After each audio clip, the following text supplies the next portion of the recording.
Warrior ones. It's really hard. What's Warrior? Warrior is the class.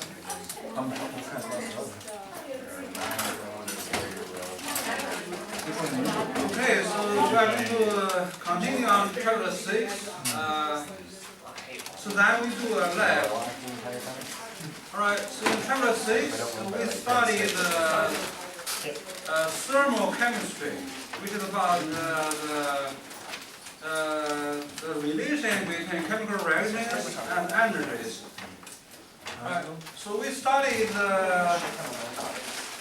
like the few sections of Chapter-6 already, and what we studied is we want to study those energy transfer or convert between like two parts of the universe. Alright, so now we know how to calculate one particular type of energy transfer called the heat energy. And so we know we have to use some equations to calculate how much heat is converted between different parts. And these are the two important equations. Right? So remember these two equations, you can use either one to calculate how much heat absorbed or released by some of those chemical reactions or by the environment. We call them surroundings.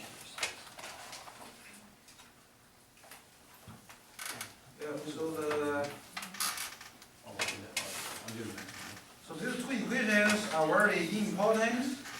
The first equation has three variables in it.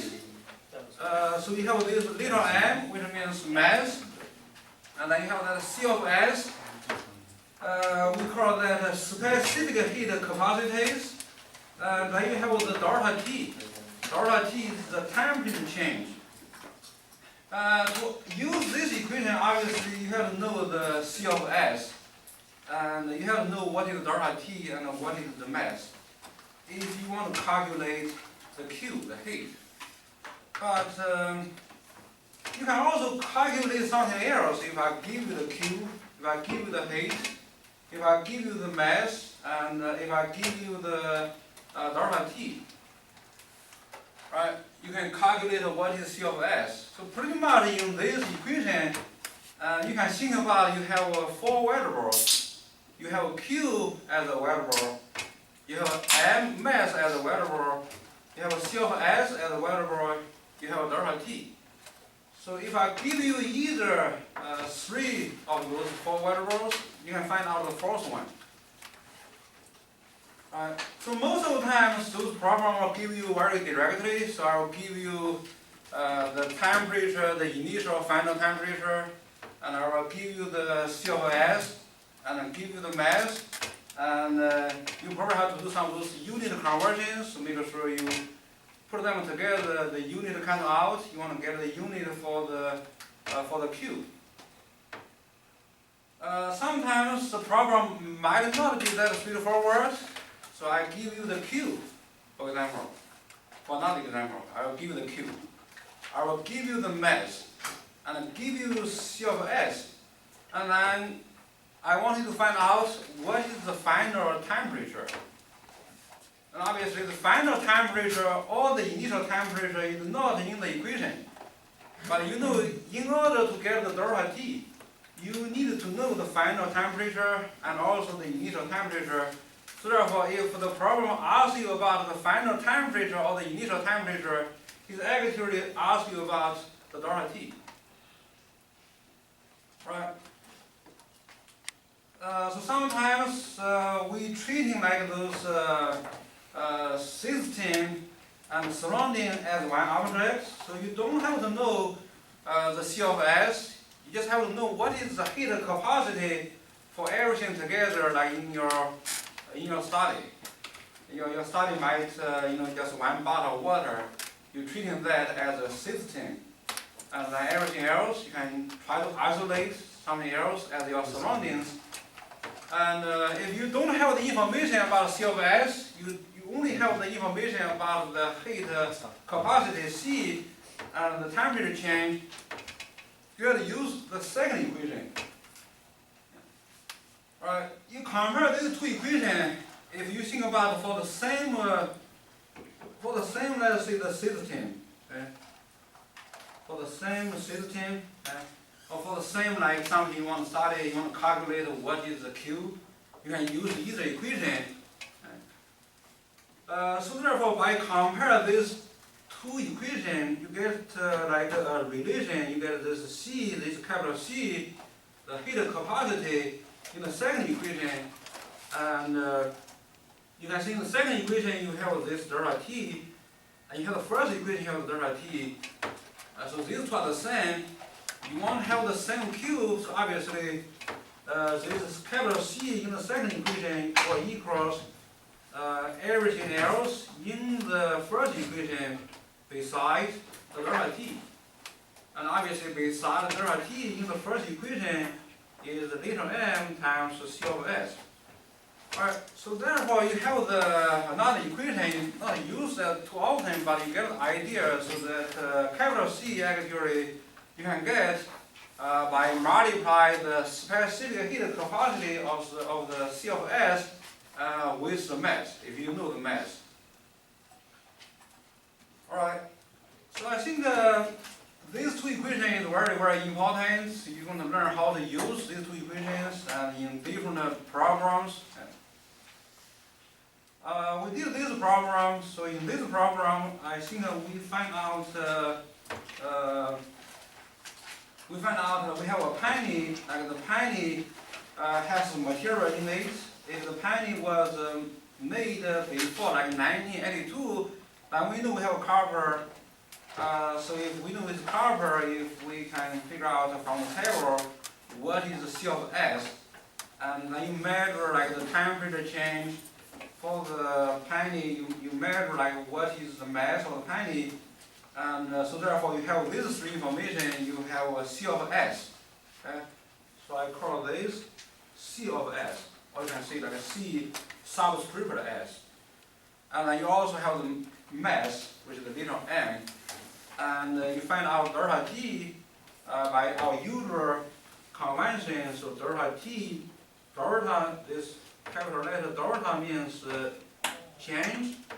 So delta T means temperature change. Any change will be the final number or the final value minus the initial value. So that's even though it did not you do not have that directly like the delta T, but if I give you the final temperature, initial temperature, and you can calculate what is delta T. So after we have those information, and you can try to put everything together, but as I said before, usually you have to check the unit, see if all the units will cancel out like then you get the final unit of what you want. In these examples, you can see those units is ready. So what unit you want to use? Well, you have to see like what is given to you. So usually, if I give you C of S, and C of S has 3 units in it, and in this example, C of S written here and written here, obviously little different formats. So we have 3 places written this C of S here, and then in these calculations. So when you write something like those formats, number with a unit for the energy, either joule or calories, then slash, gram, then dot, Celsius, what is really that means is the energy unit on the top, and both the gram and then the Celsius in the denominator. Right? So from this unit, and you probably the better practice, better idea, starting from this unit, then change all the other units. It's not really mandatory. You can do the other opposite. You can change the unit of this number. But obviously this number has some units on the top, some units on the bottom, and has 3 units. So it's not so obviously to change. So use this as a standard, as a starting point, and you want to cancel out the mass, so here's a gram. So therefore, if I give you kilogram, you have to first convert the mass of the little m into the kilograms, right? And then similarly, if you want to cancel out the Celsius, which is coming from the temperature, and make sure you have to convert your temperature into Celsius. Even though if you have the kelvins, and we know you don't have to really convert the Kelvin into Celsius because this number is written so that will equals 0.385 joule over gram times Kelvin. So per Kelvin and per Celsius are exactly the same. So when we write the Celsius at the bottom, which means per Celsius, and when you write the Kelvin at the bottom, which means per Kelvin. So per Kelvin, per Celsius are the same. That's why if you write per Celsius equals per Kelvin. But that does not mean the something like the temperature, something's temperature, Kelvin equals Celsius. If you want to measure the temperature like your water, and you will get the Celsius like about 25 degrees Celsius, the room temperature waters.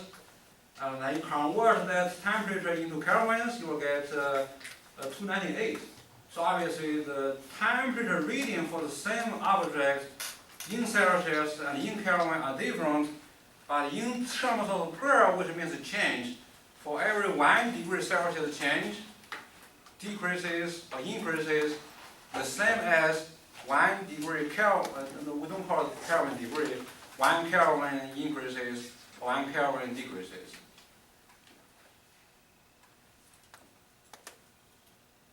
Alright, so we know that heat capacity C, so that's a capital C, compared with C of S is a little different. So the capital C depends on two things. Depends on what you have, depends on how much you have. The little c only depends on what you have. I mean, we talk about those pure substance. Obviously, if we talk about for those solutions, that all depends on what is your concentrations. So therefore, you can use the C of S as an intrinsic property, very similar as what we studied in Chapter 1. We can use density as an intrinsic property, as a fingerprint or as a DNA to find out the material. Right. So try to see if you can find out the answer for this question by use the so-called intrinsic property of the specific heat of some materials.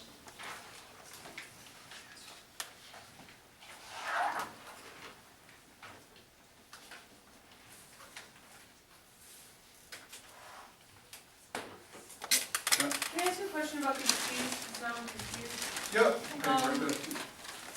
I thought the capital C was CS. No, capital C is called the heat capacity. Okay. So this is heat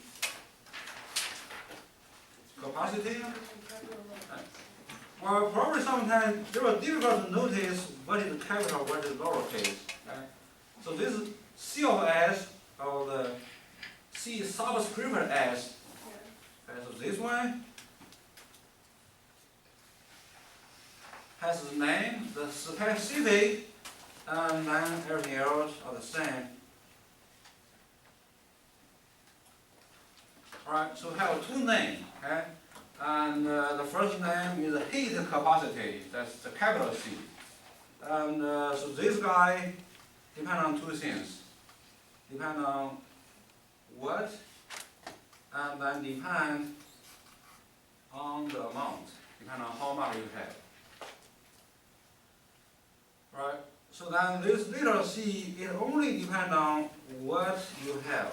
Again, we talk about those sort of pure substance. Right? Remember in Chapter 1 we studied the material has two larger groupers. These are pure substance.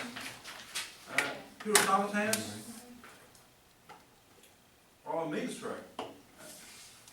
So we have a mixture of those pure substances, and you will have a variable concentrations. So all those intrinsic property also mix, and you will see like those not only depend on what you have, and depend on also like those mix.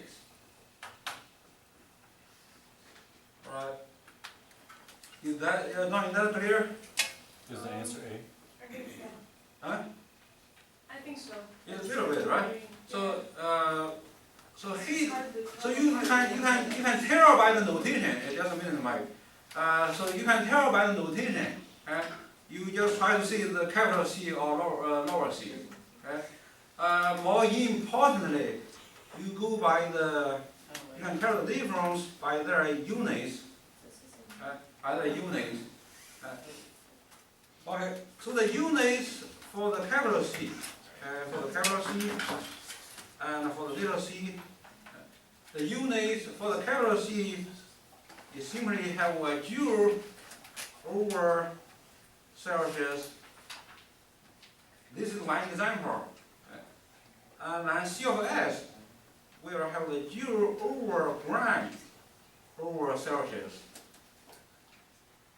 And then both of them can have a lot of other varieties. You can change the joule into calorie. You can change the Celsius into kelvins. So if you change the joule, you don't change the joule, you keep the joule, you change the Celsius at the bottom into kelvins, then you have the same number for the capital C or for the little c.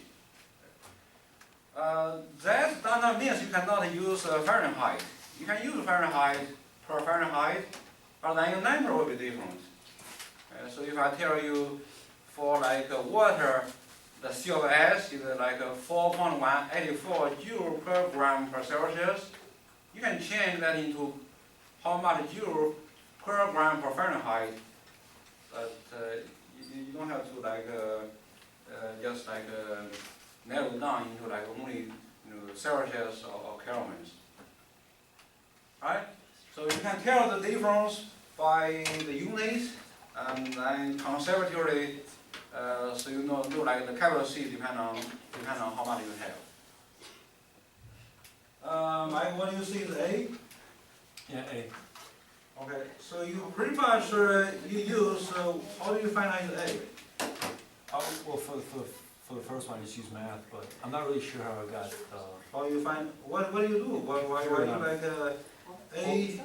Let's say for this question, what do you solve? You're solving for what? You're solving for the specific. You solve for the specific heat, right? Yeah, Which means you want to use that equation Q equals M times C of S times delta T.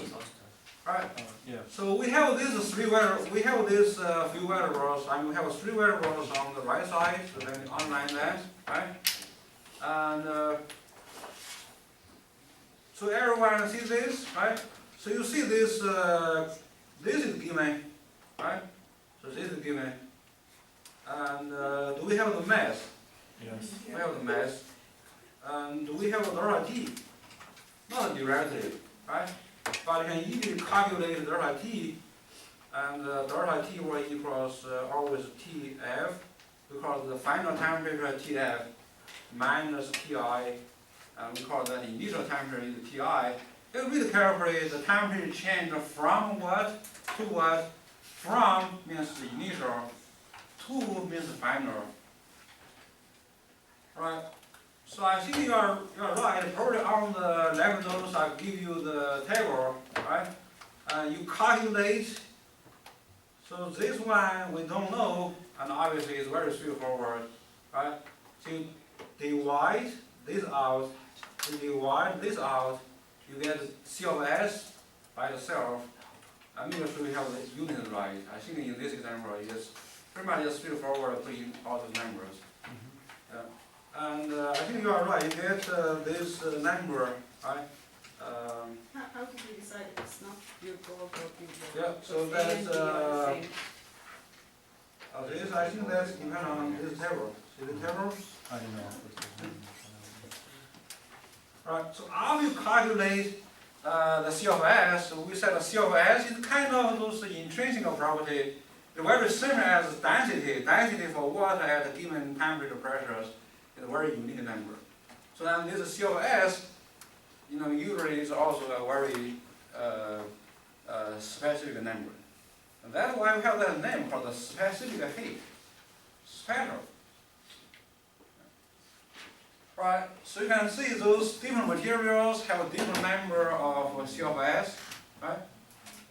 So for the pure gold, the C of S is 0.128 in this unit, joule per gram per Celsius, and what you find out is also like joule per gram per Celsius. You do the calculation, you get that right?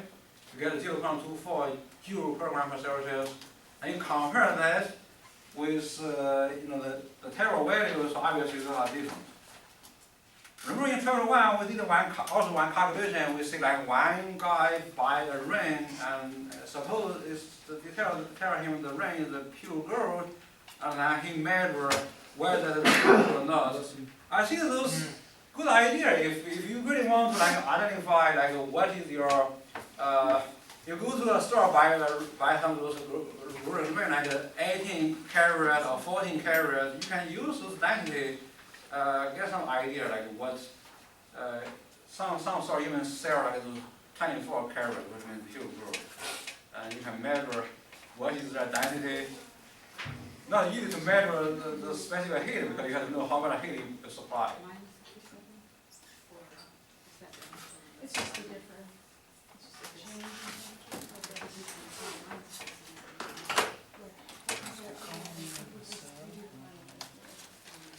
Alright.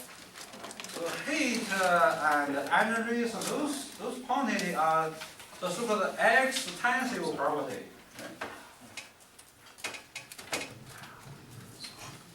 Extensive property. It depends on how much material we talk about, what we have. Okay? And you can see those, for the last program, if you have 7.4 gram and it absorbs over 57.2 joules, increase that amount of temperatures. So later on, when we study more of the programs and for those pure substance, we can even specify not only for one particular substance, we also specify for how much of those substance. Okay? Not only for just say one bottle of water. You can say per 1 gram water or per 1 mole of water. So you can be more specific.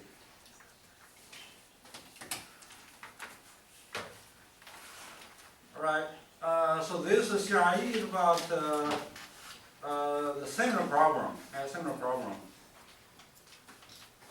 So it's, whenever you see those heat problems, think about the two equations. So either Q equals mCs delta T, or Q equals capital C delta T. So depending on what information you have.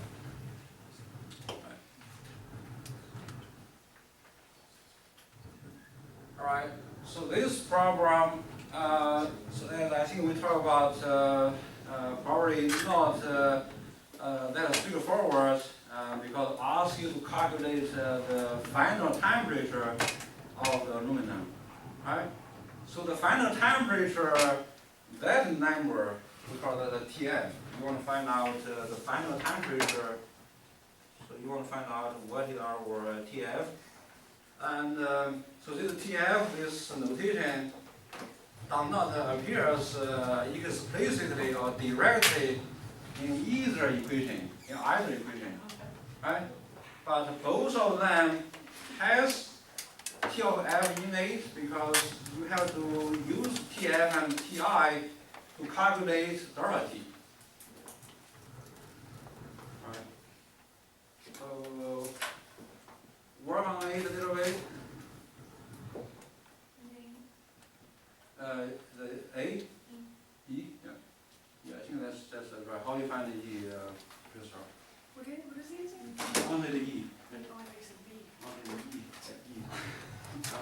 have this number, and then you have this, and then you find out that, right? And then that, so that's equals, okay, so that's, you can call that, you can call that C of F, but it's similar like T of F.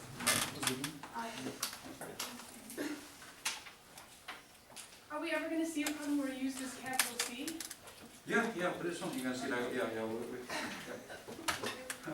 Okay, please, you want to write up your work on board there? Yeah. So write up like what you did, just right here. I think that's a good idea. So it's not that not that easy. They will close the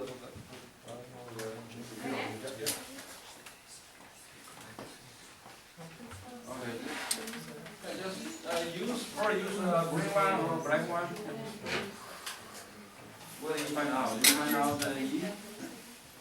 Do you work on that? Okay, good. So you have the Q, right? Yeah.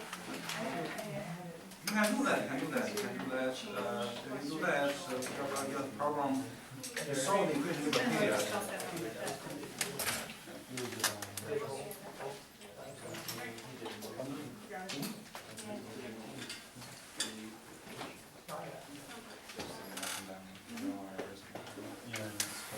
You get it right? You want to use that equation, right?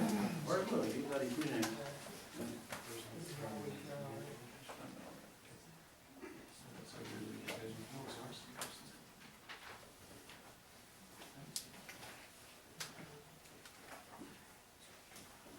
The answer is E, right? The answer is E. Right? Yeah, it's pretty simple. Yeah, that's surely a very quick answer. You get an E? What do? You find the delta T first? I think that's a good idea to just keep a delta T in the equation. So once you find delta T, then you know delta T equals TF minus TI. So then you have another equation. Just substitute what you find out for delta T, and then you know what is TI. Okay, I think what the sound has to do is that you will get the same answer. Little tedious, little difficult than you do like 2 steps. What do? Do you do like 2 steps or 1 step?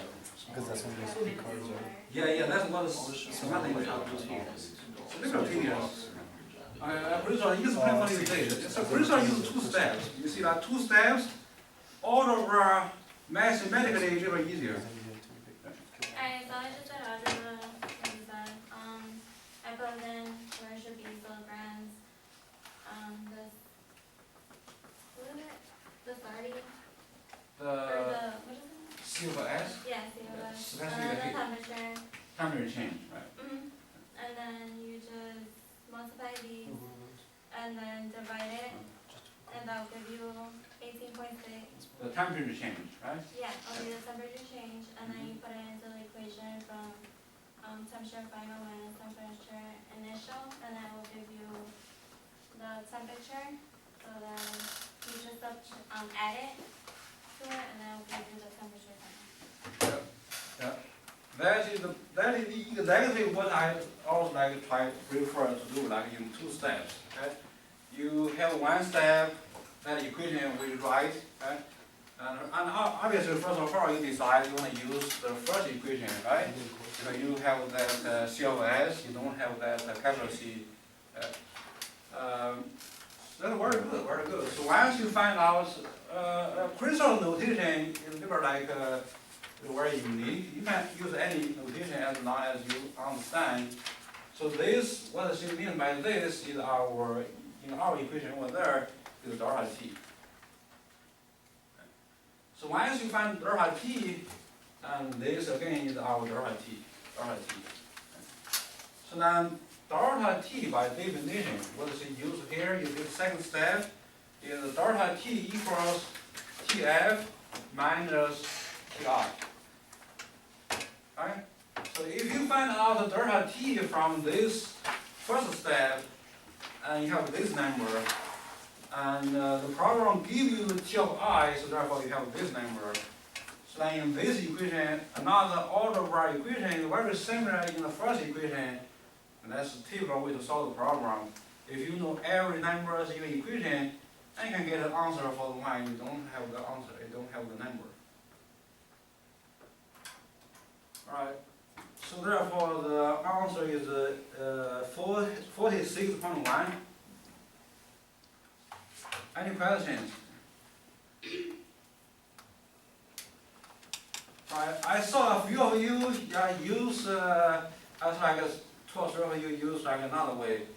So what they try to use is 925 joule equals 55.0 gram, 9 times 0.903, no, I'm not using unit. And then you multiply T of F is the one you want to find out, and then minus T of I, which is 27.5, so we put it here. And obviously in this equation, again you have every numbers, right? So you have every numbers except this T of F. And it depends. It looks like it is a difficult, but not that difficult. And you can just, what do? You can multiply these 2 numbers, get a number, and you work this number out, and you can just solve that. Also relatively easy too.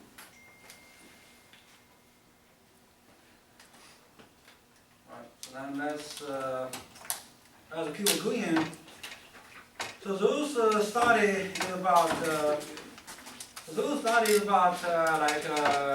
use that equation for one particular object.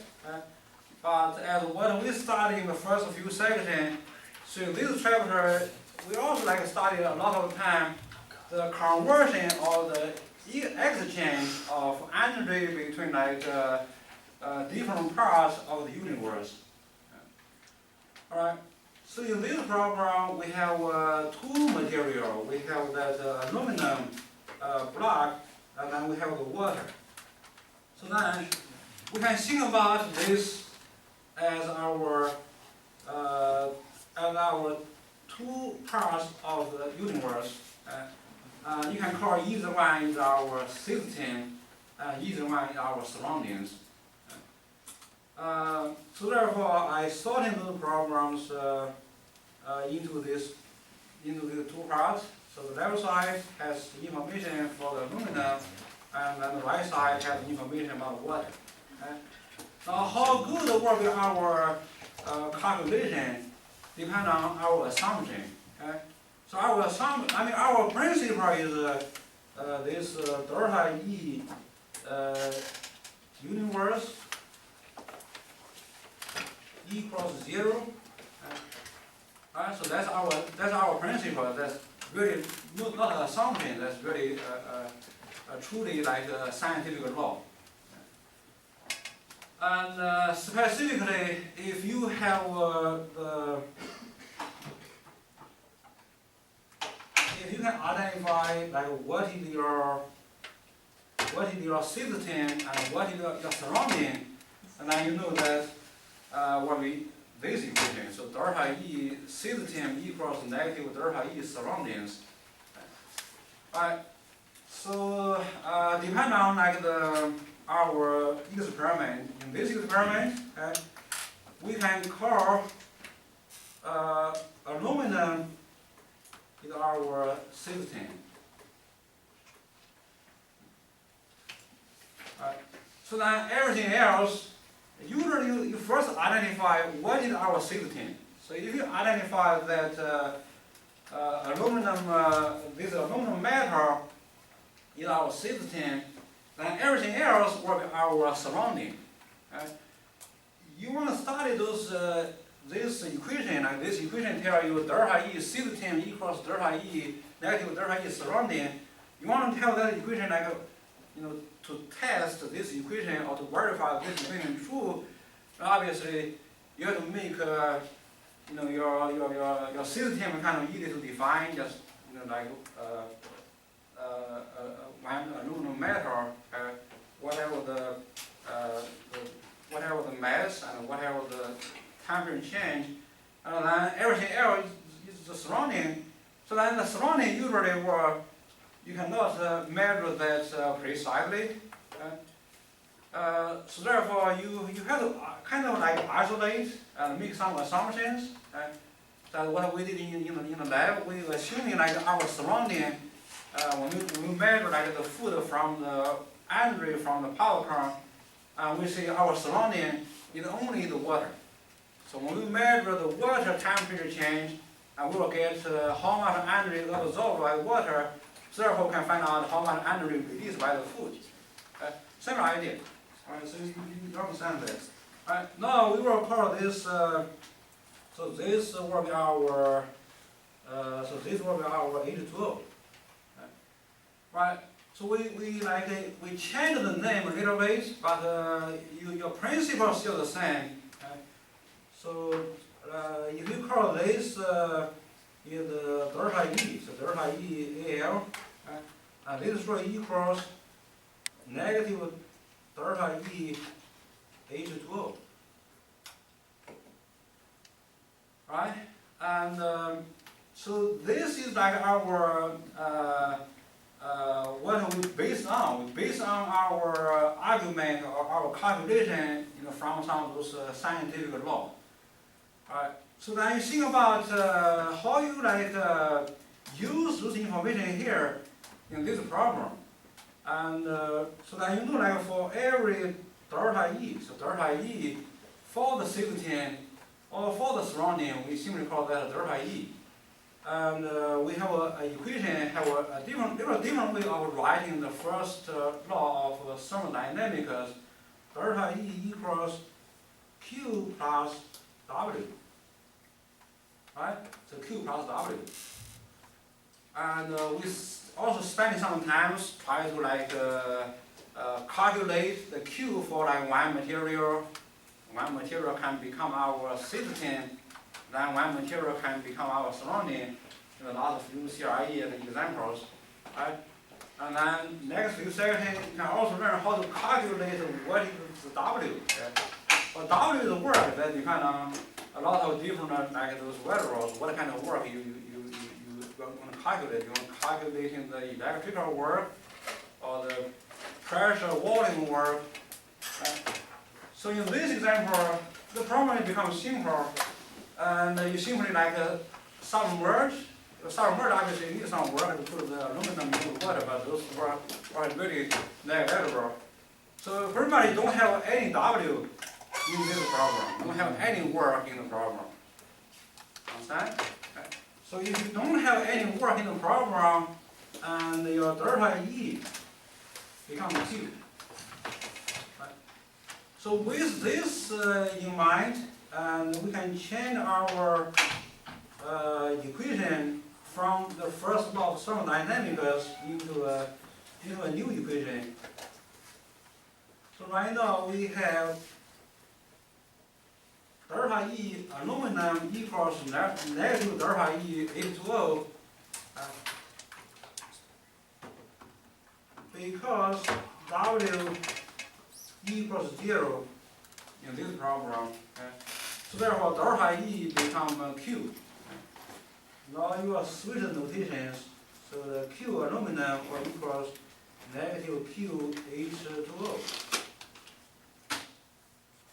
Alright, so now what you think about is how to calculate or how to express the Q aluminum and the Q H2O into this equation.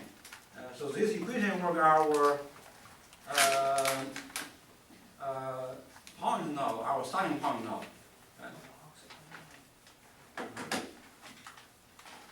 Right. So you already know how to calculate the Q for one particular material. And one particular material, as I said before, can become your system, and then another material can become your surrounding. Now probably like last time Samantha and you probably did have a good idea. Try to when you calculate Q, you try to put those T of F in the equation, derivative. Otherwise, that means you cannot solve the problem. Otherwise, you have like what Crystal did. You can set out two equations. Now you have two equations. Then you learn in those algebra. If you have two equations and you have two variables you don't know, you can also solve the equation. Alright, so I think I would like use like what you two did now and try to just start from this equation, and both of them I will write that equation on the top. Q will equals m times C of S times delta T, or you think about capital C times delta T. Capital C times delta T. I did not give you the capital C derivative. So I'll give you some of those heat capacity, right? And I'll give you two heat capacity, and both of them, if you don't like say like it's easy to identify by what it looks, whether it's capital or lowercase, just say the unit. So whenever you see the unit, like this guy, J and then slash gram and then Celsius, which means it's C of S. Right? Yeah, so that's called the specific heat, C of S. And all those approaches is very like flexible, but flexible sometimes that will take time. So you probably don't try to study.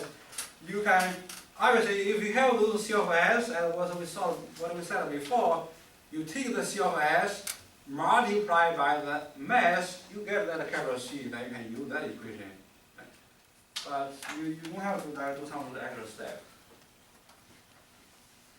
Right. So that's so that means you just use this equation. In this equation, you use for air, use for water. So I will rewrite this equation Q because we have an equation for the Q. Okay. So I'll write MAL times C of S AL times delta T AL. That will equals negative MH2O times C of S H2O times delta T H2O. Alright, and so step by step, you see, you get this equation, right? And you want to solve the problem, you should have one equation and one something you don't know. Right? So now you examine this equation. Right? How many we know? What do we know? What do we don't know? Right? And you will see the mass of aluminum is 32.5, so you know that. And then all those mass of water you know, C of S of water you know. You don't know delta T Al, you don't know delta T H2O. Alright, so what you can do, you can just try to find out some other equations. Or to try like what Samantha and Kelly, they try to just substitute those numbers for delta T Al and for delta T H2O. Right? So let's do that. I will save some time. Right, so what is the mass of aluminum?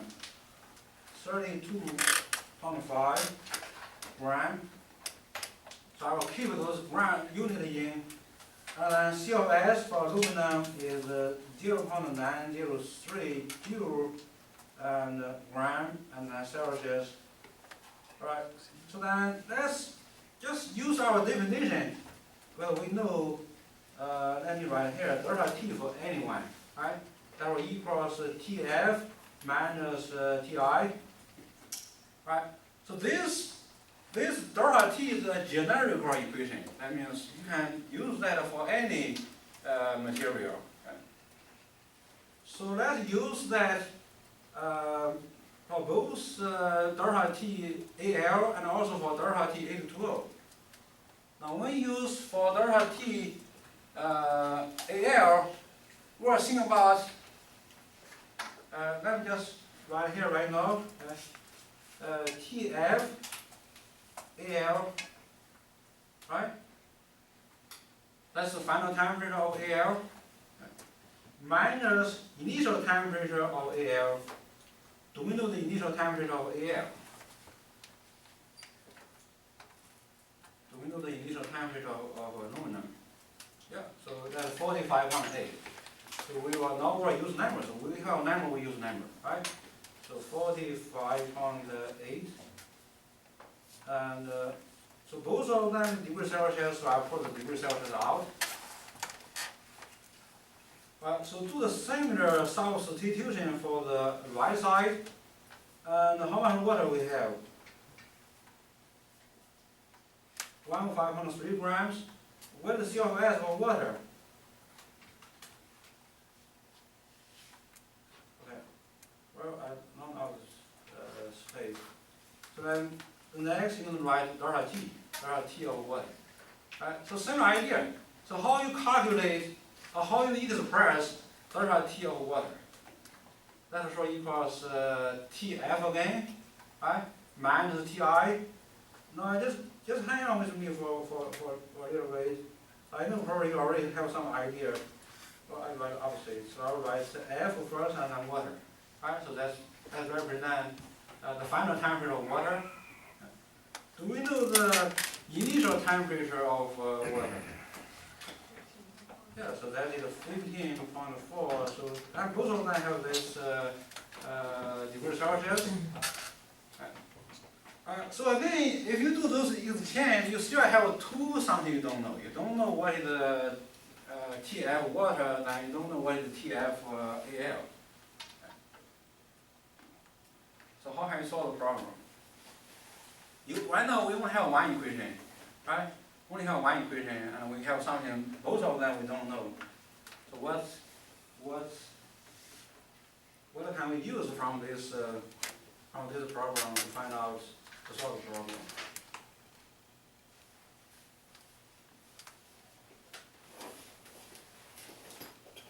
You see my argument? What do you say, Maggie? Just turn down the numbers to get TF on one side. Okay, that's good. But right now, I think you already understand one step, but I want you to see that step. So right now we have this number, we call that TF H2O. If you think this is one variable, so this is something you don't know, right? But right now, as written, and as written, these are two different things. This we call TF H2O, the other one called TF AL. So apparently, appears that by looking at the way we write them, the way they are written, they are not the same. But I did not mean they are not really not the same. Okay, so that's the step I wanted to say, right? So what is it saying? If you have, what I try to emphasize is, if you come up with this, if you don't know that step, you think about it, you get stuck. Because you have this is one variable, you can call this is your x. And this is another variable, you can call that is y. So you have two variables in an equation, and obviously you cannot get a solution. Right? So what do you use to find out to go on to the next step? That equilibrium is what? Their final temperatures are the same. All right. So here you have this statement. Okay. So what is the final temperature of both substances at thermal equilibrium? So by thinking about the thermal equilibrium, that means you have to sometimes take some time. You have that some of those the metal a little warmer, and then what is the curves you put in there, and then you just let that have some time, like take maybe like a few minutes, and then both of them were reaching a state or reaching a condition, we call that thermal equilibrium. And at thermal equilibrium, they have the same temperature, right? So then that temperature, and obviously is the final temperature for both of them. Very good. So I think overemphasize those steps. But just in case, because this is for class, you know, if somehow you understand that's good. So then I want to make sure everyone get the similar idea. Right. All right. So now we know this one. We can write something like TF AL equals TF A2O. Right? And both of them are equal, so that just simply call them T of F. Right? If they are the same, we don't have to make a difference. We call them one TF AL, the other one TF or whatever. We just call them TF. Do you agree? Right. So let's change some. So that's become TF. Right? And then this also become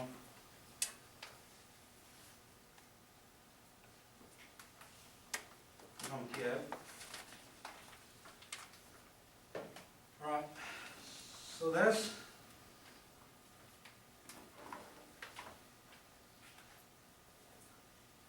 about it. And so I'm going to erase those guys.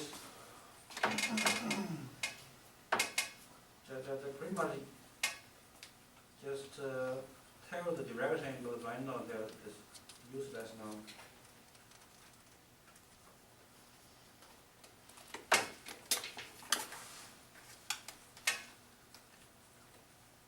Right.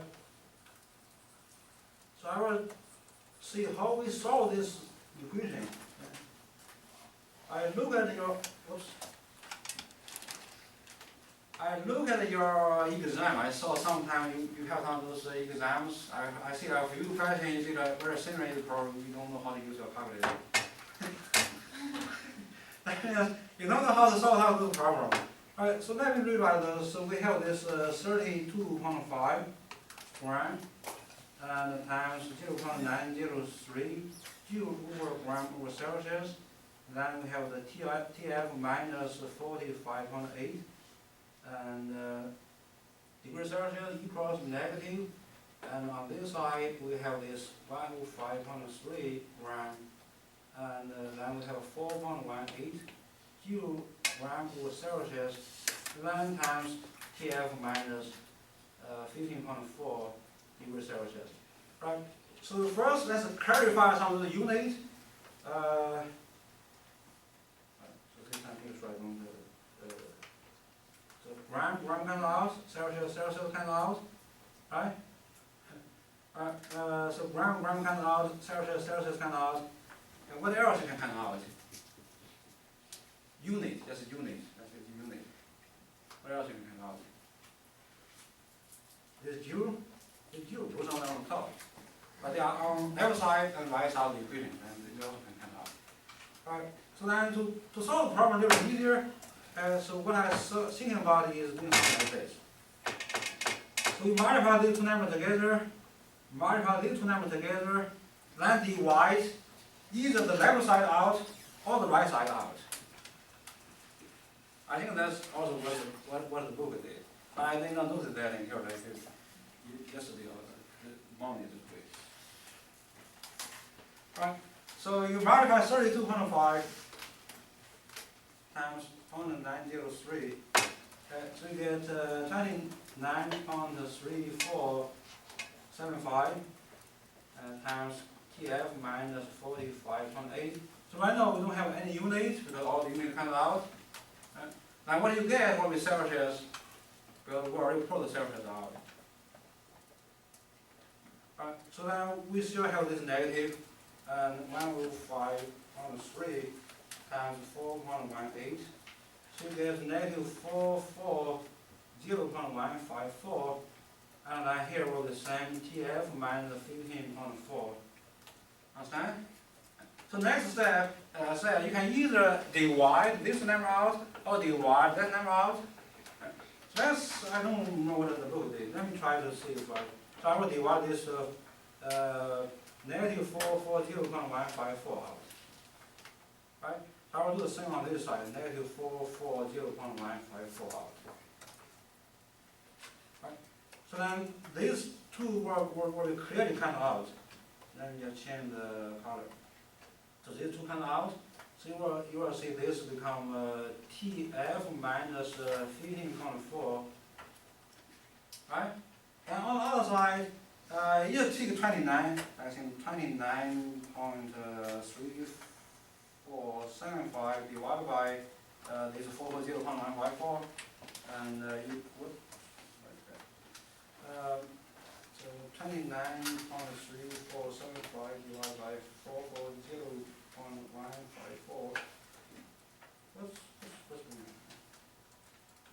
Keep getting that synthetic errors. 29.3475 divided by 440.154. Better write that. 0.066. 6, but everything is that form better. Right? So that's what we call solidarity. Right? So that will become relatively easy to solve. Right? So now we have this TF minus 45.8. Still not that easy. Alright, so what do you do next?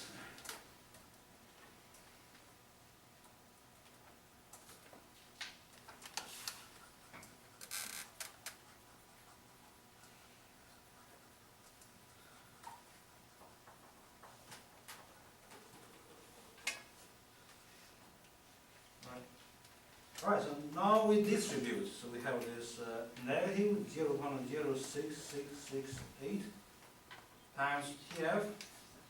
Then we'll get plus. Right, tell me how I get this number. Okay, so 0.06668 times 45.8. 3.054. Where I get this number?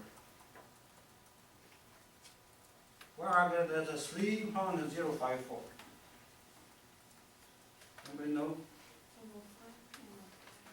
What do you see? What do you see, Dar? Multiply the 0.0668. I multiply this negative 0.0668 onto this negative 45.8. I get that, right? Right. Very good. Any questions?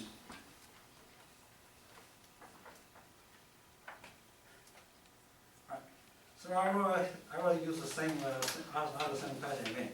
So now I will just solving for I will just whatever you think about that. So I will say TF equals 1 plus 0.0668 not 6, and then equals 3.054 plus 15.4. How I get this equation? Crystal. I get that. I get this equation from that.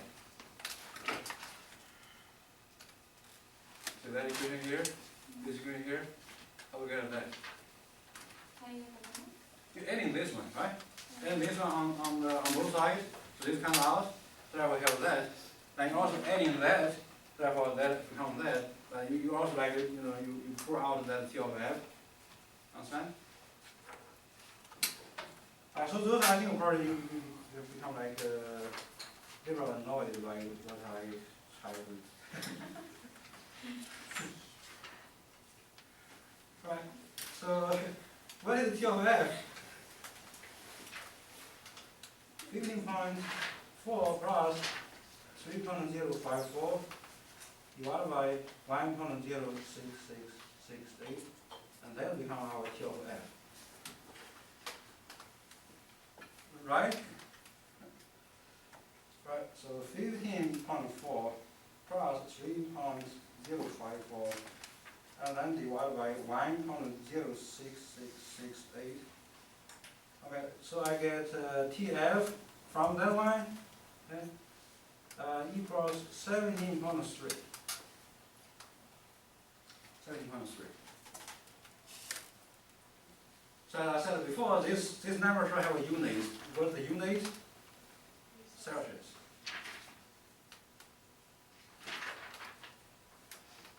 All right. So you work on those problems on the CRE. So as I said before, don't just by see the answer right or not. Just practice every details. That's really help you make some those difference. On those exams, I only have 30 questions. If you miss one question, 2 questions, and then you will see like if you get like 21 instead of get like 18, right? So 21 will be 70%. If you get 18, three question difference, you get 60%. So that's one grade difference. So you either get A or B difference. And some of those differences because you did not use the calculator right. That's kind of like not good. Right? Any questions?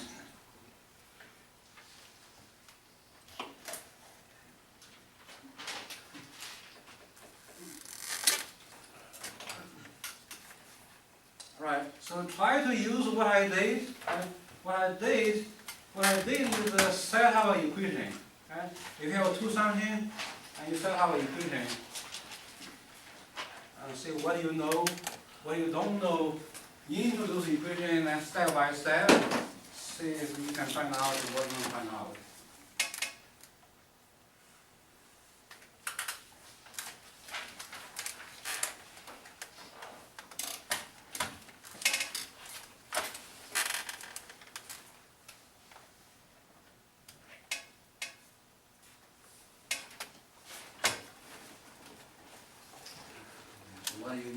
What equation is starting from?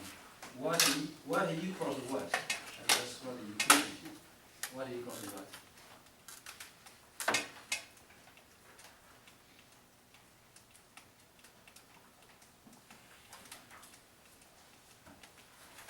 Are you going to use delta E equals delta E something equals delta E something? Right? You can think about that. Right? Yeah. So delta E, one is copper, and then the other one is what the other one? Water. So you can think about delta E copper, Cu equals delta E water, negative delta E water. But you think about that, how can you use those temperature and specific heat, those kind of information? Delta E obviously have the W in it, right? So simplify. I think that will become what equals what, Jay? What do you think you use? Starting point.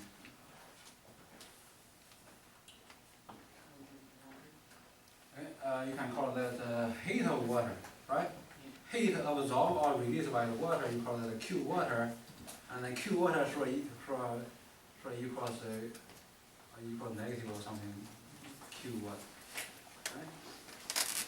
So writing that, and then think about how you express Q water and Q copper into those information.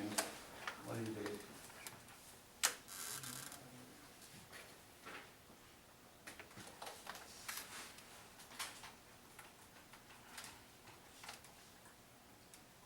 Okay, probably okay. You correct, you will miss like a negative sign or something. Yeah, you put those. But anyhow, you change your temperature. You just change. You just calculate the temperature like use another one sub-20 by small. Right? If you keep the concept, like if you take the final temperature minus initial temperature, you probably will have a negative something. But that's okay. That's okay. So that's usually you are I don't pay attention to that, but precisely. So. What do you have? C? You got a C? Very good. Good job. You got a C? Right out here?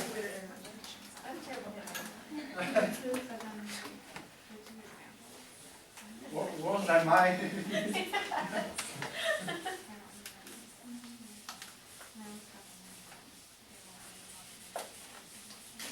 Okay, so let's compare.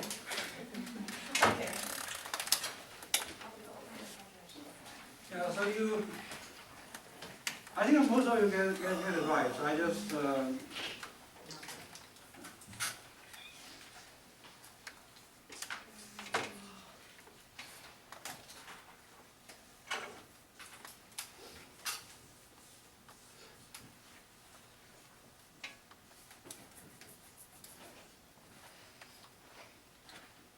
are you two doing okay?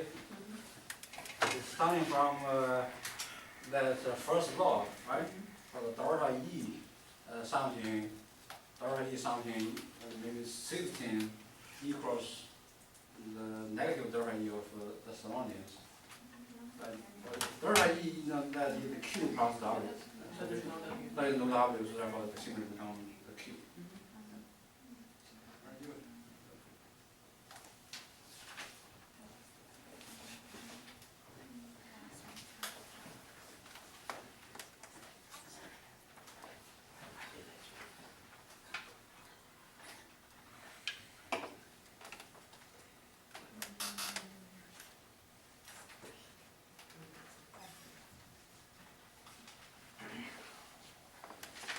So somehow you just did you use like the sign from the equation or just?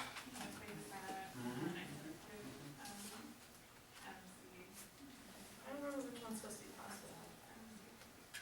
It doesn't matter as long as Okay. you just remember like that these two just the same magnitude. Just I think it's that. I think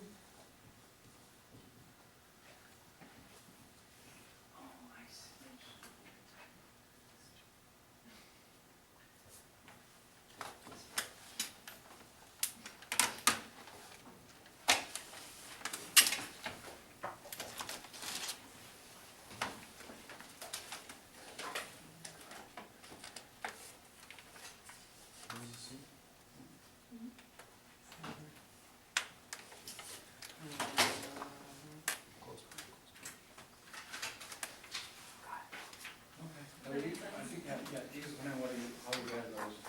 Okay, so you're given enough to find the energy of water, and then you know that the energy of copper is the opposite of the energy of water, and then use the energy of copper to find the mass of copper, which is the energy divided by the specific heat and the change in temperature.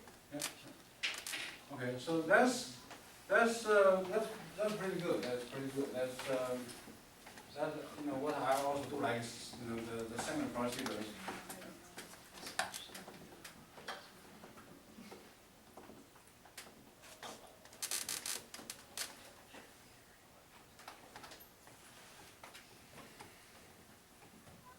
So is there no W in these equations because it's at thermal equilibrium? Is that why? That's yes one, but not really from that word. That word just tell you the final temperature for the copper and for the water are the same. There is no W involved just because you read the question, you simply say, you just take that matter and put it into the water.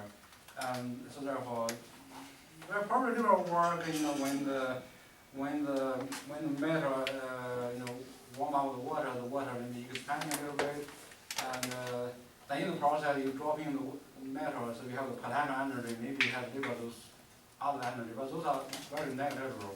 So it's assumed. Yeah. Yeah.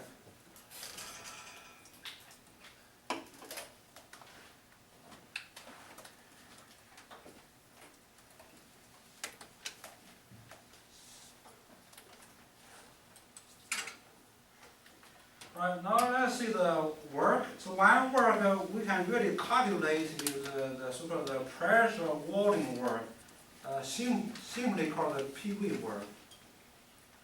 Right.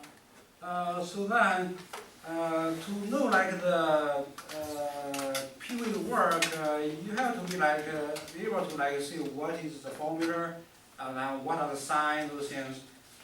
Well, let's see first, let's probably I will just briefly show you how you get that equation for the PV work.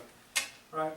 So then from physics we know W equals force times distance traveled, which is under the influence of that force called F times D, right? Right. So now from this picture, let's see what is our force and what is our D that traveled. Right. So those in this section, we're assuming we do the calculation in a little simpler situation.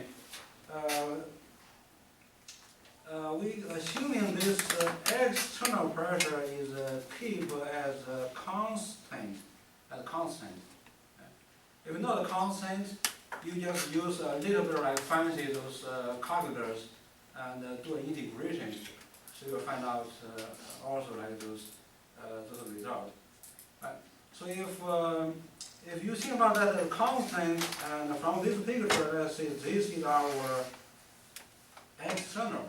So this is the so the gas is inside this cylinder is called our what we study. You can think about that is our system, right? And that's either compressed or expanding, okay? And against or by the external pressure for the P. Right, so then by definition we know like let's say P equals F over A. So let's say this A is this area here indicating that like this kind of cylinder. A cylinder has a circular cross section here, right? And we call that has an area. We call that A area. And so then this produces pressure P. So that's equivalent. You will have a force on that, right? So because force produces pressure. So then force and pressure obviously do a different because the pressure is how much force per area. Right. So if you know that external pressure called that P, so we indicate it by this arrow, and that is something like equivalent as that force divided by A. Right. So then you can simply rearrange this equation. You get F equals P times A. Right. So now let's continue with W. We know W equals F times D, so we already have an equation for F, so we'll just put here P times A.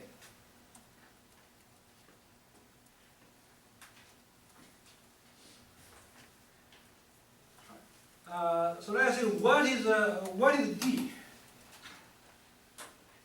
What do we mean by D in when we think about the work by the in physics? Okay. Area or distance? Distance, D is distance, right? Now in this picture, let's say this gas. So this our we think about expanding. So this is expanding process. So the gas is expanding. So with the gas expanding, the gas doing work, right? Expanding gas and doing work. So this is our I, and this is F, right? So this is our initial state. Initial state will have the initial volume, and then this is our final state. Final state will have our final volume, right? So you have this compressed gas, and this compressed gas is expanding against this pressure that from external, outside, external, right? And then by using this simple definition, we convert that external pressure P into F. We take the P times A, so we get F. So therefore we have this equation for F. You still have to think about what is our D, because once you have the F and D, according to physics, you multiply F with D, you get work, right? So how much distance, how much D the travel? I mean, this gas travel when the gas is expanding. How much is the travel? If you can tell me from this picture, use those notation here on the picture. We call that delta, change the height, and what do we call that? What is that delta H? Very good, maybe. So this is sort of delta H. So this is the cylinder. A cylinder has a base. So if you take this out, so if I move this little cylinder out, which pretty much the volume change from the final, compare the final with the initial. So the final you have a lot of volume because the gas is expanding. The initial gas has little volume. So this part we take out is this much cylinder, right? So then this much cylinder has a volume, and then volume for a cylinder prism, which means you have the base is a circle, and prism means the angle between the base and then this side is 90 degrees Celsius, right? So you can see, what do we call this? What do we call this A times delta H? From this picture here. What is this A times delta H? Volume change, delta weight. So this volume here, you can also see, is A times delta H. Okay, so this volume here is only this part, only this like section of the cylinder, A times delta H. And so this is the part you subtracting this total volume from the initial volume. So this is the final volume. Subtracting by the initial volume, you have this difference. So this difference here is this guy. Alright, so therefore this we call the delta weight. And you still have the pressure. So therefore we have this. We have this equation now. Okay? Now we have to think about our consistency. So depending on what class you study, if you're in physical class, that's it. Okay? In the chemistry class, we define like those signs. Like remember what we studied Tuesday? Right? What we studied Tuesday. Now this. So I guess you get this delta weight as what we usually do. So the final volume minus initial volume, and you have really a positive number for delta weight. And in this process, is expanding gas doing work. So if expanding gas doing work, then what sign we are going to use for the work? Negative. So therefore, this was our final result.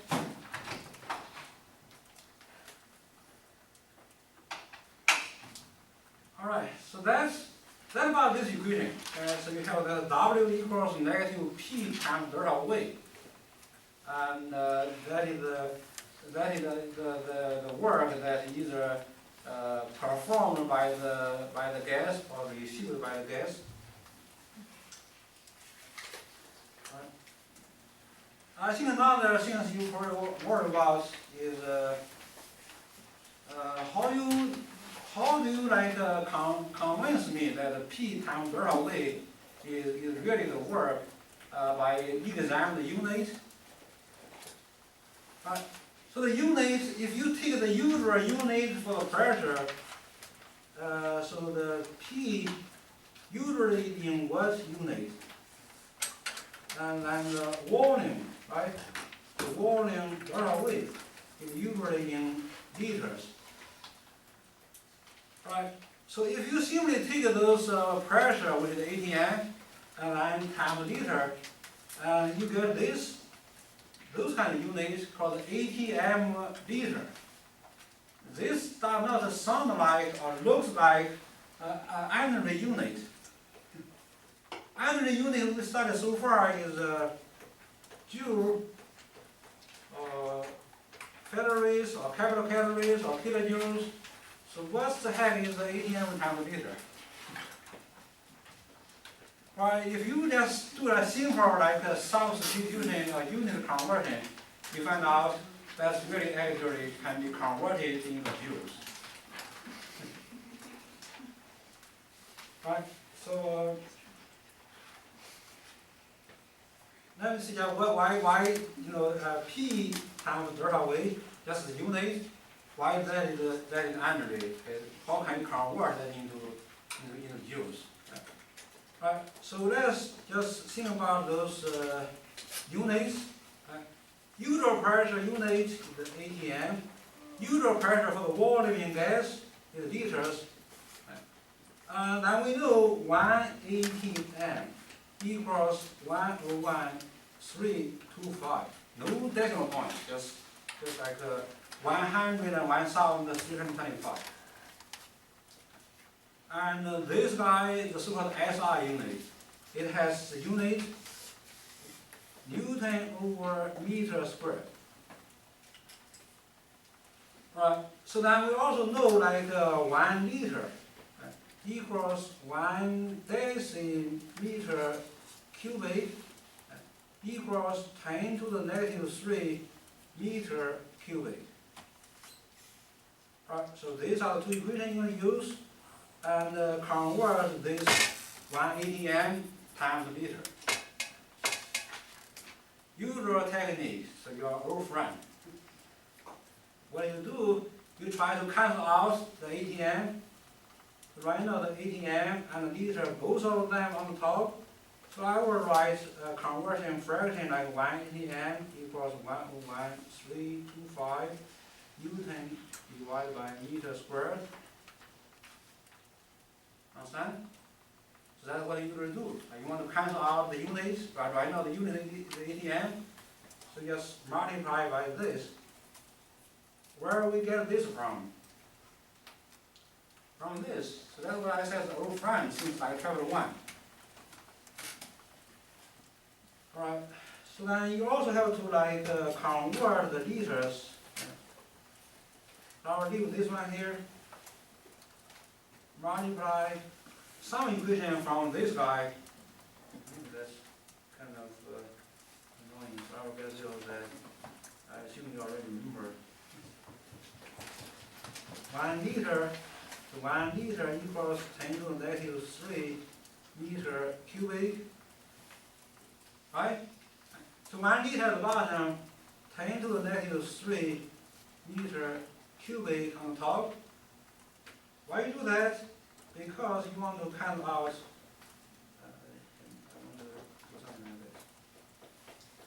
so ATM cancel out, liter cancel out. Everyone understand? False.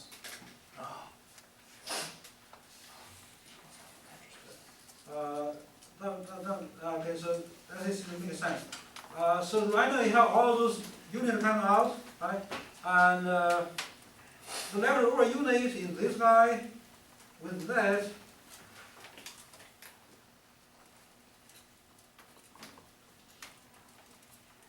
Okay, so I'm not going back to that stage, but you will see that this come out. And then all the numbers you have 101,325 times 10 to the negative 3. This is the unit left over, this unit left over. Do you see that the unit comes out? How many meter we have on the top? We have a meter cubic. We have an N. Actually, you don't have the N, you don't count out the N, because N is unit. So we have that M cubic on the top, we have M squared at the bottom. So you cancel out the cubic with a square, you still have 1. Let me write here so you will see that, right? So those are the units we have left over so far. Understand? Right. So you can see this meter square cancel out with one of those with two of those, from the three, so you have 1m left over. Right? So then the number, you just talk about number, you see that it's just this 10 to the negative 3, which means you move the decimal point, so this decimal point right here, and 1 times, 2 times, 3 times, 101.325. So you initially have like 101,000, now become 100.325. When the unit level over is Newton times what? Times meter. So what is Newton times meter? You have very good physical class. So that is how you get this conversion. So whenever you see that 1 ATM times a liter, that equals 101.325 joules. If you want to simplify, so this guy, what does this number tell you? Chemistry 101, our class. Right?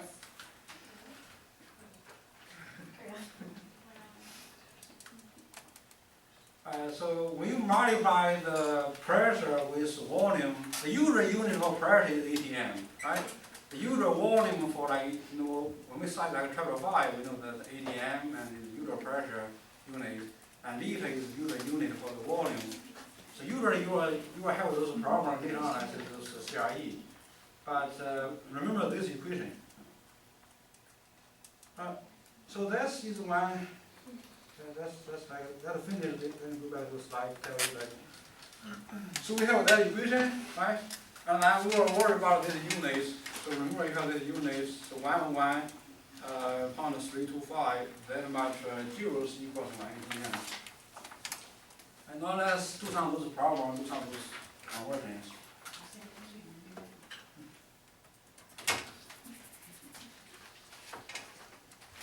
My battery almost gone out again.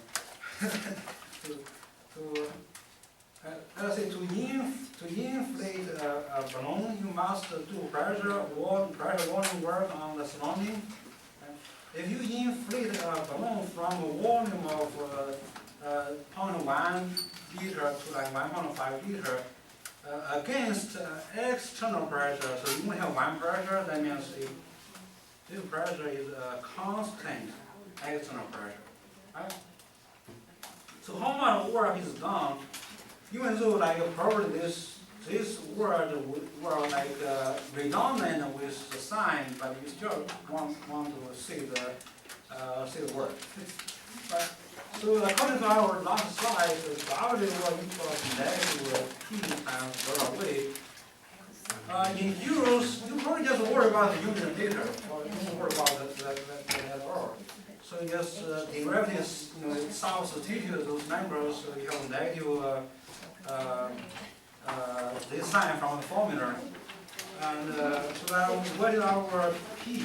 What is our, this P is our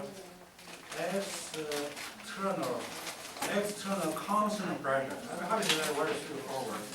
So you have 1.00 ATM. Okay, constant rate. How you calculate the delta V? Delta V means change. Again, any change equals what minus what? Final minus initial. Okay. So I want to do one more step. So VF minus VR. So we have a negative 1.00 ATM. Now you tell me by reading this question, what is our VF? What is the VF? What is our final volume? What is our initial volume? Understand? 1.85 liters, that's our final volume, right? What is our initial volume? 0.100. Right? So you are okay. So then you will have this negative, right? 1.75. You collect the unit ATM times liter. Right? Well, the question ask you what? The work, but the work is in joule, right? Right, so I mean work our friend, what is our friend? We have that equation, and you just learn how to use the equation. So 1 ATM times liter is 101. And I said, you just remember this number, because this number is our chemistry 101 class. And 0.325,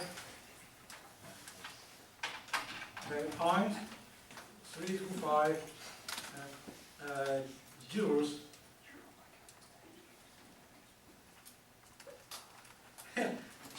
This is the number I used like many years ago. That's the time I think that's the problem. But I used that number 3.325 like a few years ago. I began to use that again. Well, that seems like make sense. But that's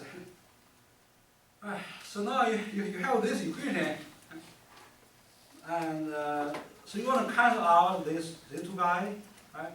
So you have 1 ATM times L, 101.325 and joule. Right, so that's it. So you just multiply and you'll get some numbers. Don't forget, you keep checking whether you have negative and positive. 1.75 times 1.325.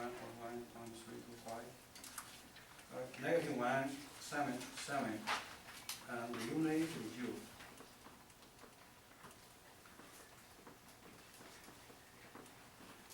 Right. So that's a good sign. So we learn the so-called the internal energy change, and that's called the delta E, right?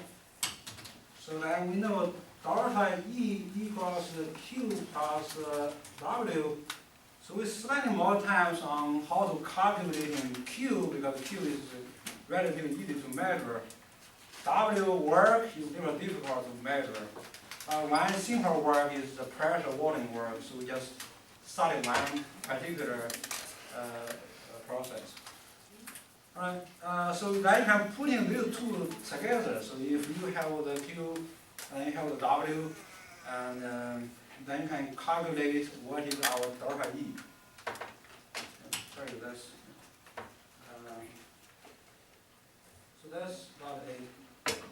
And when you do a very similar practice, make sure you see this.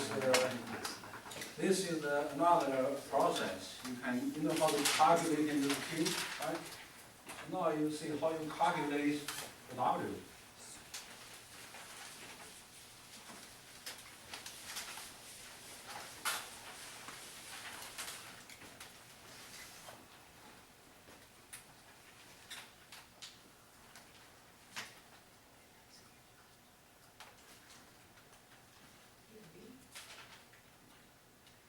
Very good, very good. I think that's, is that a B, right? B. Okay, come here right now. What do you find out? What do you find out of B?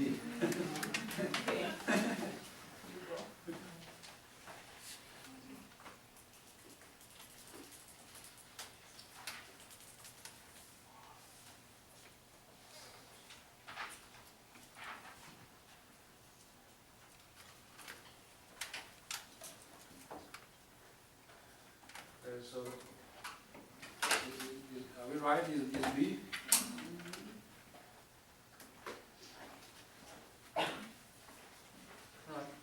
So this is one, and now we really have really want to like put two numbers together. Okay?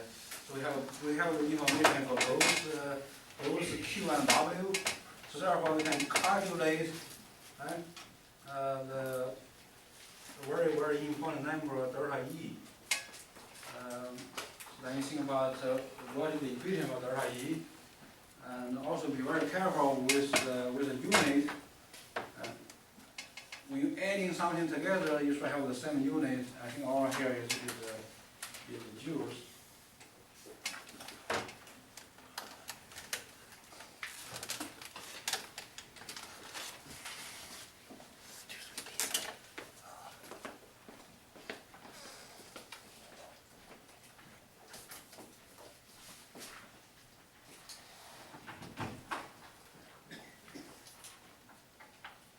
delta E, right? So when you think about delta E, you think about what equation you can use, right? You can think about delta E like delta E something equals negative delta E on something else, right?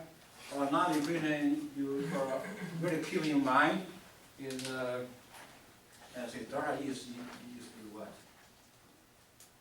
Delta E equals Q plus W, right? So Q is the height, and W is what?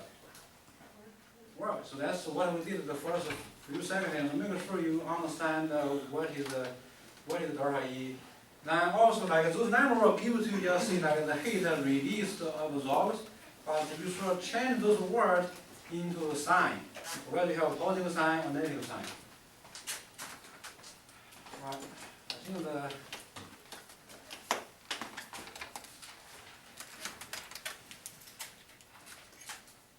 what do we find out? B.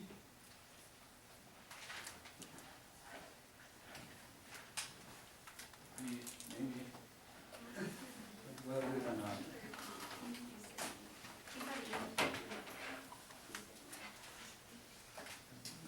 What is the? There's a thing about the sign. Remember what we started in your mind, right? So if I think we calculated the delta E for the fuel, right? So you think about the fuel. If the fuel like gain heat, if gain heat, that will make the E increases. So therefore, those kind of Q will be the plus sign. I think we somehow like forget a little bit. It's loss, heat loss. Loss of heat. That means make the internal temperature, make the internal energy decreases.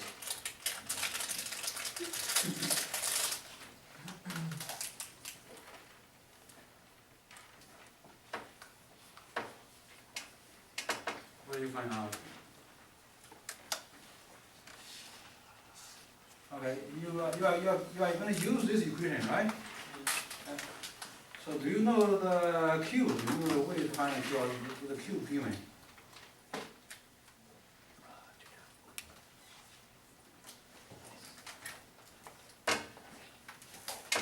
You find out now? For the work, right? So we just study one way to do the work. One way to find out the work is called the pressure volume work. Now think about that equation, so that's called W, and you see that W equals negative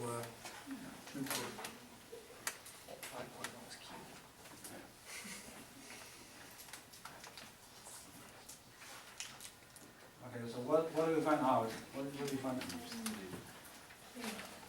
Find the Q? Well, either way, I think that all those joules, I think that heat is the kilojoules, right? The 5.100 is kilojoules, and you have the information. You should be able to find out W. I did find out. That's your W, right? Yeah, so it's, W is that is it's Q minus W, right? Or plus, but it is. it's plus, but literally probably not plus, depending on whether it's the same sign or not. Right? So what is the here? This? Just use this equation, right? So this is the W, right? Right, so, Yeah, you can put it there, you can put it there. The thing about this sign, what is the sign? So this is the kilojoule, right? Don't do the. Well, let's see this in this example, what kind of a heat we have? Yeah.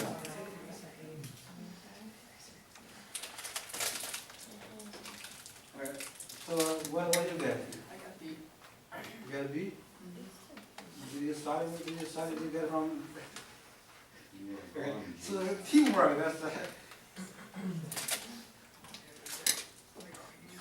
Okay, who got a E, who got a B? Okay, you got a B? You got a B?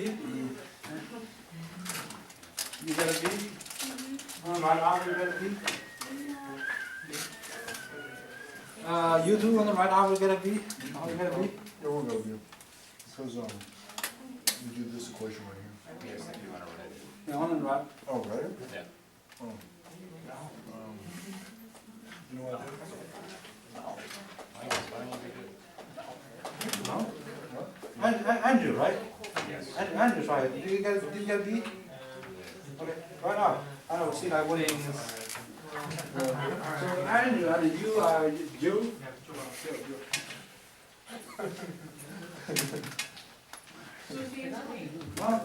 One is B.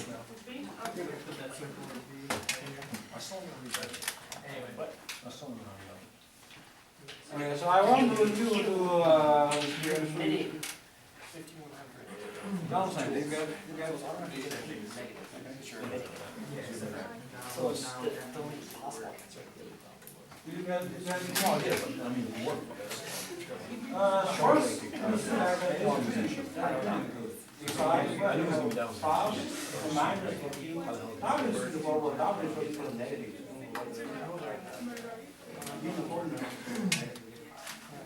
then Q depends on you study, you see like if something is medium age, for this example, the fuel is medium age. And then for the fuel, the heat is immediately, you call that negative.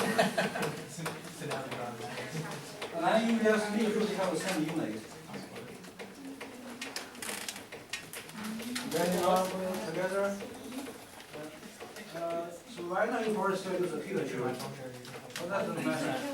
You see those answers, so all the answers is what? You choose. Perfect. Yeah. That's one. That's why so remember you also have a sign for the heat. So what kind of heat is the heat of the other way? It's all the negative joules. The ATM liters, right? Yeah. It's ATM liters. So I think that 101 joules is 1 ATM. Yeah, I thought it was that. 101.3. and usually that's the usual process. So That's how one at the beginning, the of first few seconds, you do like the sign for the heat and I still couldn't intelligent. for the Oh, children. that makes sense. There you did not do the calculation. What that I could Just I tell you how much heat, how much work, right? No, You can- you just try to put everything together. So sometimes you put it or you decide like one, So I got my, one volume, you forget other volume. Oh, well, that makes sense. yeah. You want to say complete Tetris, lower your substrate. And then, Okay, Andrew, let's see, right? This is kind of that you. Yeah, but This is kind of. Sweet. Okay, everyone see this kind of simple program, but there are a few points, because you just learn something new, you probably have to forget how to do the simple point. So you start out with delta E equals Q plus W. So you're giving Q, which is 5.1 kilojoules, you need to find out what W is. Find W, you do pressure times the change in volume. Pressure is 1.02, change in volume is 1.195, which comes up to that number. Plug that number in for W, because the heat is emitted, it's negative, so it's negative 5100 joules minus 123 joules is the answer. Okay. Do you see like the?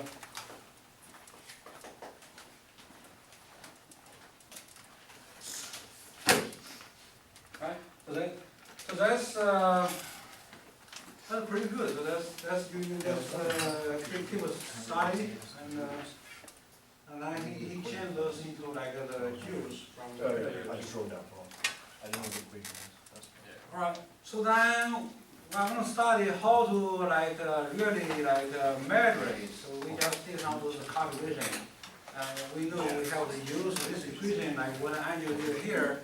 And if you can somehow measure like those work and measure the heat, even though we really did not put the problem so difficult together, I will just give you the heat and you identify the heat is positive or negative. I give you liberal information to calculate in W.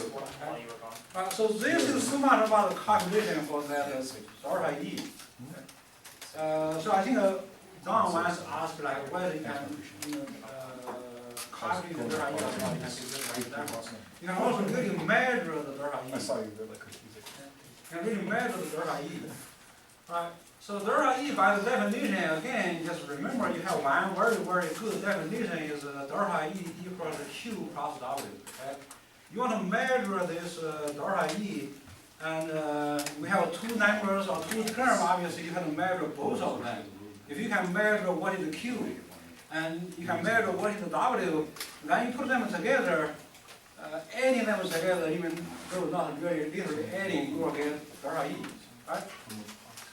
Well, so usually the work is not that easy to measure. A simple problem, even measure like the pressure volume work is not that easy to measure. Right? So therefore, in the chemistry class, you try to isolate some of those processes that don't have work at all. You already see a few examples when you submerge aluminum metal into water, and you have those processes. You can imagine you can those kind of process that is no work at all. Even those people work you can neglect. So therefore, we will just try to come up with some devices or apparatus, some technique, okay?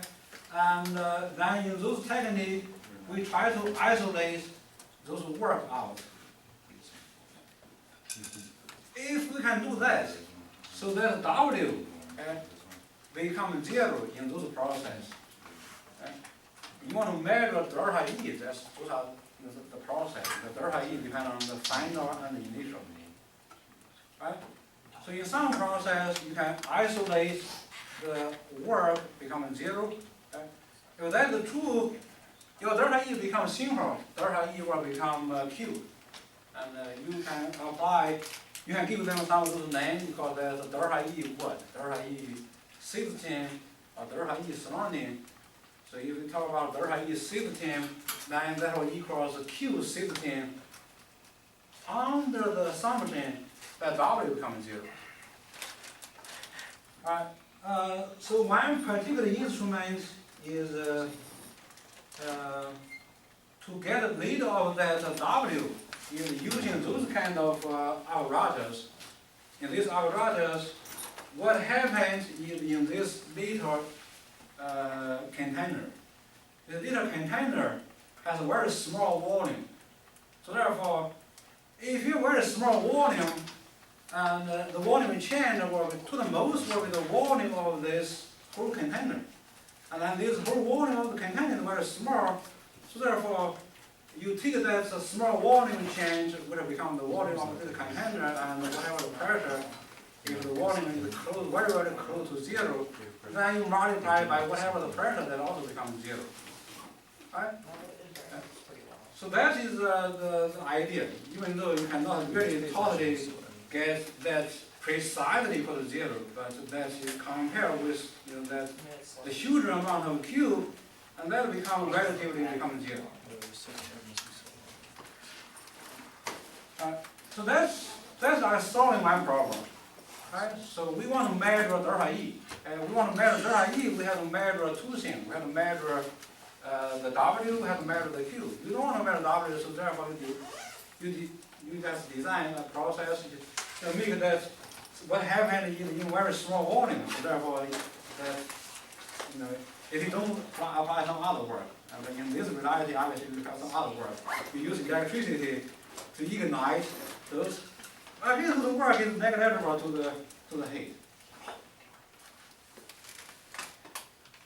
Right. So then, let's solve the problem so that we can just simply measure this Q. Okay? There's another problem if you think about that carefully. If you want to measure the Q for something, let's say something is your chemical reaction. So in this little picture that representing maybe some of those, a few like those, like what we did in the lab, a piece of a popcorn, or like a pile of candy. So you want to measure how much heat that is released by that, because once you get the heat, you can see that equation will become that, right? Now the problem is it's not easy to measure those chemicals temperature change directly. What you do, you just measure the opposite, measure the surroundings, right? So that's what you use for the second part. The second part, so that becomes that. And then you want to use like one equation, the Q sigma or equals negative Q surroundings. Well, the Q surrounding in this example, you assume the surrounding is this sort of the calorimeter, which is about those water that submerge this data container. So therefore, instead of measure the chemical, the popcorns directly, just measure the water. Then there are some other assumptions. Obviously, water. This equation depends on you have that delta. You only have two parts in the universe. You only have the system and surrounding. Right? If you narrow this down, so this becomes our Q reactions. So I use Rxn representing chemical reactions. Right? Now this become we call that CAL, calorimeter.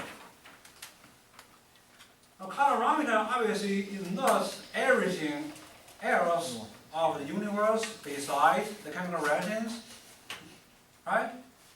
This equation depends, you're assuming this surrounding everything else except your system. When you reality, everything else is very difficult to measure. So therefore, you have to also isolate what is everything else. You use some of those insulation. So what you have, you don't have to worry about the table, the air. You just measure like those water. All right. So our problem almost solved. So therefore, we can just measure the temperature change of this calorimeters. And that calls the bomb calorimeter because this guy has a very small volume change. We call that.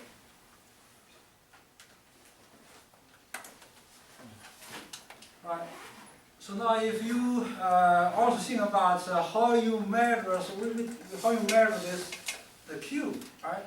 And Q can measure by measure the temperature change. If you want to use the temperature change to get the Q, obviously you have to know the heat capacity. Right? So the final result is you want to get the delta E change for the chemical reactions. That will become negative C of the calorimeter called the CL times delta T. And you can use some of those standards. First, for example, find out what is this number. Once you have this, and then you can measure like your sample. Your sample may be a popcorn, and maybe some sugars, right? And so then you're repeating the process, and then you measure what is the temperature change for the calorimeter. You already figure out what is that number, so therefore you can find out what is delta E for the chemical reactions. Now in this section, I'm going to do like those calculations a little more details. So we will find out the delta E for the whole chemical reactions. The whole chemical reaction might take like 1 gram of the popcorn, maybe take 3.7 gram of popcorn. Then you can normalize instead of for that 3.7 gram popcorn, just say for 1 bar of popcorn. If popcorn is a pure substance. I think we're going to stop here today. Then we'll do the lab next week. I'm going to do the lab. I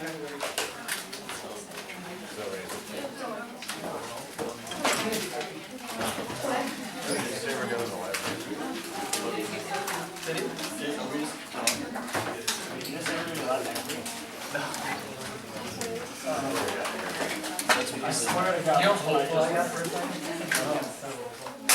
swear to God, I'm pretty sure.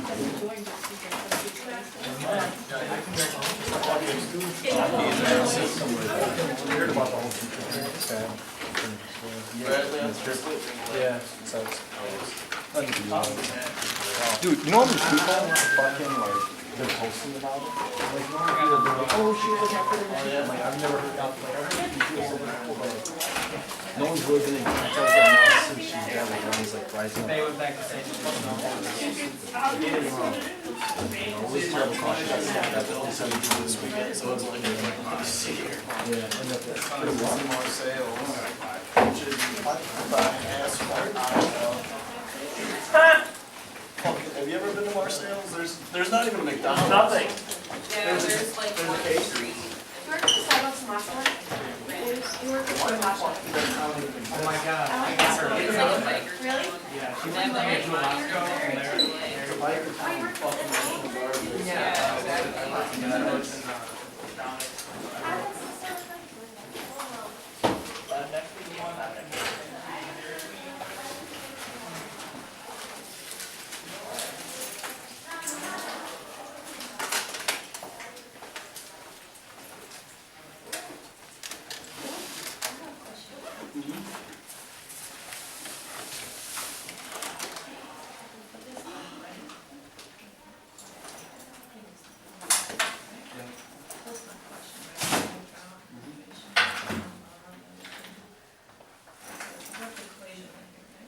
Yeah, you can just, what's 7 minutes, I think, you just understand what we talk about in chapter 4. Yeah, what did No, that's it. this is it. And this is For the products. for the product, so which one you want? Hey, let's do something. You want both of them? Okay, so I'm just gonna cut this one. So, cut.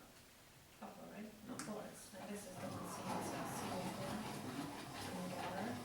And this is that one right there. So both of them is good? I'm just gonna staple it in there. All right. Thank you. I see you smiling. Are you enjoying to see confused faces? Yeah, I saw that they become like, they were confused. So when you see the confused, and then you have the, you can do some work. If it confused the what? You can do some, you can explain why you can try to figure out why they're confused.